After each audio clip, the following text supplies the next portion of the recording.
Olá pessoal, tudo bem? Digam oi lá pro Tony. O Tony está feliz da vida por estar aqui de volta com vocês, agora com um novo estudo.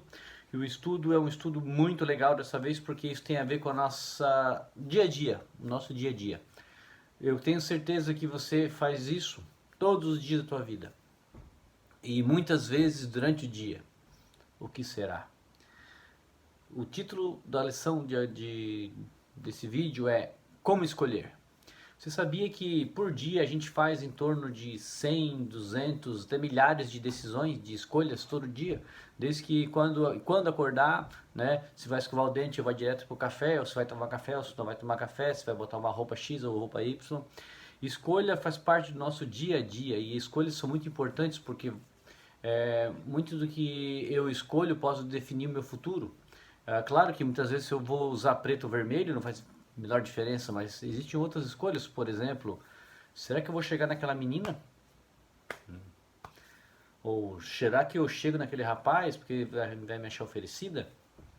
Ou eu espero? Escolhas e decisões fazem parte do ser humano e isso que nos diferencia dos animais.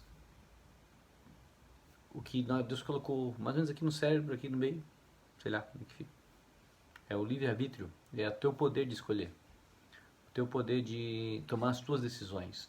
E a história dos nossos dois viajantes no tempo saíram de Davi e foram até seu filho Salomão, no momento em que ele foi provado de uma forma muito contundente sobre a sua sabedoria.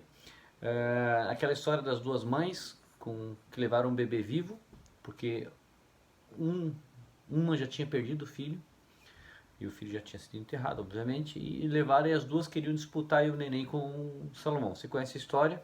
Se não conhece, vai lá no livro de Reis, está lá. Então as caras dizendo, o filho é meu, o filho é meu, o filho é meu, o filho é meu. Numa época onde não tinha exame de DNA, como decidir? E naquela época, os governantes, né, os reis, os imperadores, eles eram tidos, né, como um oráculo do saber. Então o que ele decidisse ali estava feito. Se ele falasse que a mulher loira é a mãe, a morena ficaria sem o filho. Ou se ele falasse que a morena era a mãe, a loira ficaria sem o filho. Assim que acontecia naquela época. Mas como decidir? Então, lembra-se que Salomão pediu, talvez algum momento antes desse episódio, que Deus pediu para ele escolher qualquer coisa que ele quisesse. Imagine, né? Deus como um gênio da lâmpada apareceu para Salomão, o que tu quer? Quer dinheiro? Quer poder? Tal. Salomão pediu sabedoria. E aí estava a sabedoria de Salomão, quando ele pegou assim, então beleza, me dá uma espada, vou partir o bebê ao meio, cada um fica com a metade, tá tudo certo. Não, o que aconteceria, né? Ele saberia que isso despertaria na verdadeira mãe o instinto materno de proteção. Aí foi o que aconteceu e, graças a Deus, a história acabou bem e a mãe verdadeira foi identificada e a outra, a Bíblia não fala o que aconteceu com ela, né? Mas a escolha, isso é algo muito importante. Primeiro que quando Deus te colocou no mundo, Deus te deu essa liberdade, esse poder de escolher. Só que é muito difícil muitas vezes, né, tomar a escolha certa. Como eu falei ali numa brincadeira, se vou chegar na menina ou não vou chegar, eu vou pedir pro rapaz, vou mandar uma cartinha para ele, mandar um WhatsApp. É difícil a gente saber como proceder em algumas coisas, né? Por exemplo, também na escola, né? Se vou estudar, se não vou estudar, mesmo sem vontade, como ter vontade. Então essas escolhas do dia a dia de um adolescente é muito importante para a tua vida futura. E tudo, olhando para trás, né, muitas das decisões que eu tomei na idade de vocês, quando eu tinha meus 13, 14 anos, foi que talvez me fizeram a diferença do que eu sou hoje. Né? Tudo aquilo que eu cresci e aprendi foi fruto de algumas decisões, certas ou erradas. E é importante saber que muitas vezes as decisões erradas são utilizadas por Deus para nos ensinar lições. E quando a gente apanha ou se machuca e se quebra muitas vezes por causa de uma decisão errada, nós temos que olhar para trás e ver o que essa decisão me fez aprender. Que uma coisa é tu errar uma vez, outra coisa é tu persistir no erro. E é isso que é o problema. Mas a Bíblia fala, na verdade, o contexto de escolhas tem a ver com o juízo de Deus. Né? O título do estudo é Escolhas, né? Como escolher, mas na verdade ele quer enfatizar a questão que no futuro Deus vai colocar na balança todas as nossas decisões, tudo aquilo que nós fizemos, as decisões que antecedem um ato, né? Você, antes de agir, você decide fazer. Muito poucas vezes você age por instinto, porque se você agisse por instinto, você seria um animal e não seria um ser humano. Então o ser humano primeiro decide para depois ele agir. Então, ali no livro de Eclesiastes 12:14, diz que Deus há de trazer juízo a toda obra, até tudo que está encoberto, quer seja bom, quer seja mal. No vídeo anterior eu falei sobre a questão da verdade, né, e acreditar que um dia toda essa corrupção do nosso país vai ser posta limpo. E aqui nesse versículo de Eclesiastes diz bem claro isso, que Deus vai um dia descobrir tudo aquilo que hoje está encoberto. Então, Deus vai fazer juízo na prova. Então, aquela cena do juízo final, que todo mundo tem medo, é uma cena bíblica, mas não quer dizer que isso é para eu ter medo. O juízo final é uma realidade, é um princípio bíblico. E nós vamos estudar um pouquinho o que é esse juízo final. E eu vou ler agora um texto de Daniel 7, 9 a 10. É um texto um pouquinho, não é tão grande não, mas só para vocês terem uma ideia do que talvez possa ter despertado o medo das pessoas com relação ao juízo final. E está escrito lá assim: Eu continuei olhando, e eis que foram postos uns tronos, e um ancião de dias se assentou. O seu vestido era branco como neve, o cabelo da sua cabeça como a lã puríssima, o seu trono era de chamas de fogo, e as rodas deles eram de fogo ardente. Um rio de fogo manava e saía diante dele. Milhares de milhares o serviam, e miríades de miríades assistiam ele. Assentou-se para o juízo, e os livros foram abertos. Imagina essa cena. Imagina você diante disso, um cenário de filme de encerramento dos Vingadores da Marvel. É um negócio extraordinário. E Deus descreve isso, claro, de uma forma figurada, mas para nos dizer que o juízo é algo que vai acontecer. E mesmo aquilo que você tem encoberto e está fazendo escondido aí um pecado que somente você e Deus sabe. Saiba que pela palavra de Deus, um dia todo engano será revelado. Por isso, desbravador, você tem a capacidade e o direito de escolher parar o que está fazendo, voltar para trás, pedir: Jesus, me ajuda, eu não quero mais fazer isso. Seja algum vício, um cigarro, bebida, amizades que te levam para o lugar, algumas práticas imorais, pornografia, não sei. Mas, bravadores, a mensagem de juízo é verdadeira. E na Bíblia fala que vai ter um juiz que vai julgar.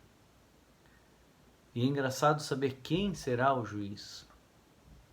Vamos à Bíblia. São João 5:22 diz assim: Deus o Pai a ninguém julga, mas deu ao Filho todo juízo, para que todos honrem o Filho como honra o Pai. Então Jesus Cristo um dia vai se transformar no nosso juiz. Hoje ele é nosso intercessor. Ele está lá no céu. E toda vez que você ora, se dobra os seus joelhos no seu quarto e fala: Deus, me perdoa por aquilo que eu fiz. Jesus Cristo vai até o Pai e abre os seus braços e mostra aquelas feridas que os pregos fizeram nas suas mãos e diz: Pai, ele está orando no meu nome. O preço desse pecado já foi pago no Calvário. Então, Pai, perdoa esse desbravador. É assim que acontece. Agora, se você continua no pecado, insistindo em fazer coisa errada, mesmo sabendo que está errado, sabe, Jesus Cristo um dia vai deixar de ser o intercessor e vai transformar-se no juiz. Só que naquele dia, você não vai ter mais intercessor. Você vai ser julgado e sentenciado. E é por isso que as pessoas, sem razão, têm medo do juízo final. Porque elas sempre querem permanecer no erro. Mas olha só, quando você aceita Jesus como seu Salvador e deixa que a sua vida seja levada por Ele, Ele já pagou o preço do teu pecado. E quando chegar o juízo e Satanás vai querer te acusar, Jesus vai dizer assim, ó, olha só, o Samuel é um pica-fumo, ele errou muito e não merece salvação. mas ele aceitou a mim como seu salvador pessoal. Então, pelo preço que eu paguei no Calvário, os pecados de Samuel estão perdoados. Essa é a nossa esperança e essa é a mensagem verdadeira do juízo.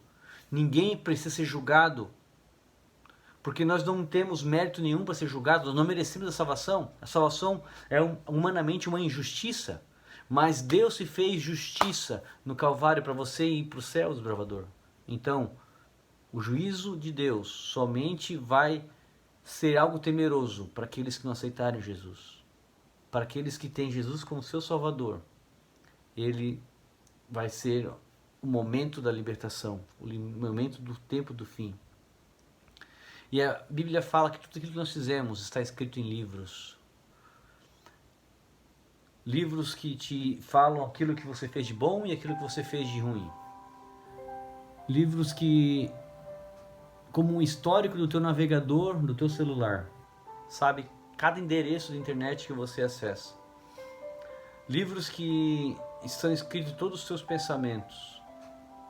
E você pode ficar, meu Deus, como é que eu vou ser salvo? Se Deus sabe tudo aquilo que eu faço.